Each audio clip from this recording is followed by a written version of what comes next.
We've got grade one action at Saratoga coming this Saturday in the form of the CCA Oaks.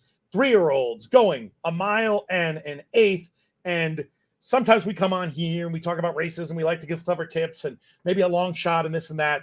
There are other races where, yeah, maybe you'll bet them in a pick or something, but they're more about watching than betting. Peter Thomas Fortitow here with Jonathan Kitchen. JK, am I characterizing the CCA Oaks correctly as a race more to watch than one to bet, given the presence of an absolute superstar in Thorpedo Anna?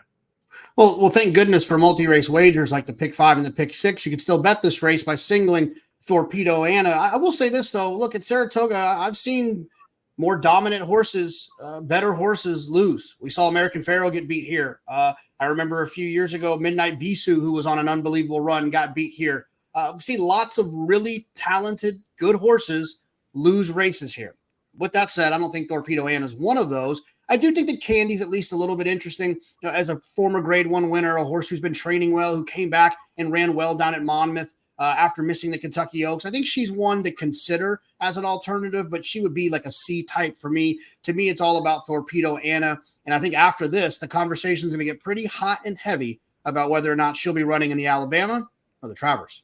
Yeah, we'll get there, and we'll talk about her Breeders' Cup prospects too. But I think the key thing here about Thorpedo Anna is she's answered all the questions essentially heading into this test and looks to have an advantage as the lone speed on top of anything else. So you give me a dominant horse on paper with a pace advantage, it gets pretty tricky. You know, you mentioned Pharaoh, you mentioned Bisou. To me, there were more questions about those two, especially Bisou, who I thought there was a huge question that day going the mile and a quarter. Pharaoh, obviously, I thought was a cinch. There's still a chalk outline of me in the paddock bar where I fell prone after that costly defeat at the hands of Keen Ice with a little assist to Frosted that day. But let's talk Thorpedo Anna and going forward. There's no trainer more aggressive than Ken McPeek when it comes to spotting his fillies. He got the win in the Preakness the other year, 2020 it was, with Swiss Skydiver. He's taken horses over to Epsom, for goodness sakes, to run in the original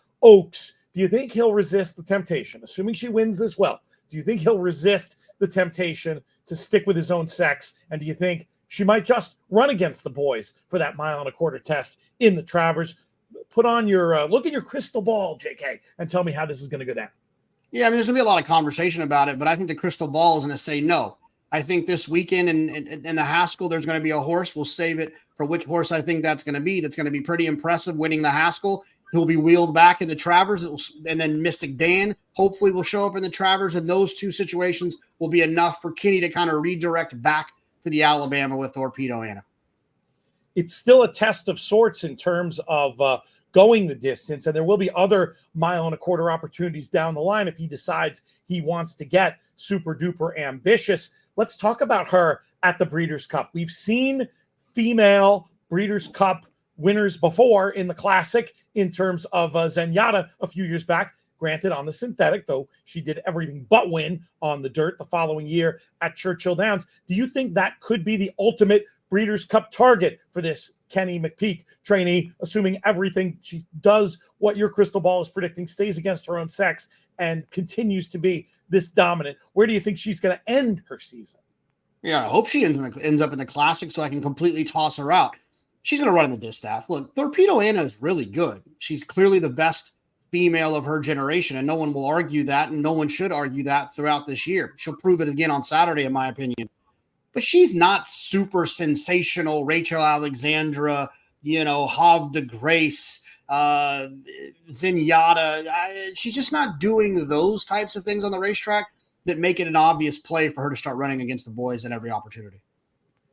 You've got a bonus selection that we're going to get to in a second, JK, at Saratoga on this Saturday card. You and I will also be covering this on a podcast later in the week. Just want to also let people know to subscribe to this YouTube channel because we've got more videos coming this week. You already teased it. The Haskell grade one action win, and you're in action for the Breeders' Cup Classic, the race we were just talking about. That's coming up. Check that out. We want to get more active back in the comments section here as well. Let us know what you think of Thorpedo Anna and what the rest of her campaign might look like in the comments. Let us know what you think of the video in general, but definitely make sure to subscribe and click that notification bell so you don't miss any of our coverage. And if you want to go farther than that, make sure you don't miss any of our podcasts either. We do have a free email newsletter in themoneypodcast.com/email. Best way to sign up for that. Just about a minute or so left. JK, want to hear your thoughts on this grade 3 Lake George, also part of all these late picks that Thorpedo Anna appears to be a free square in.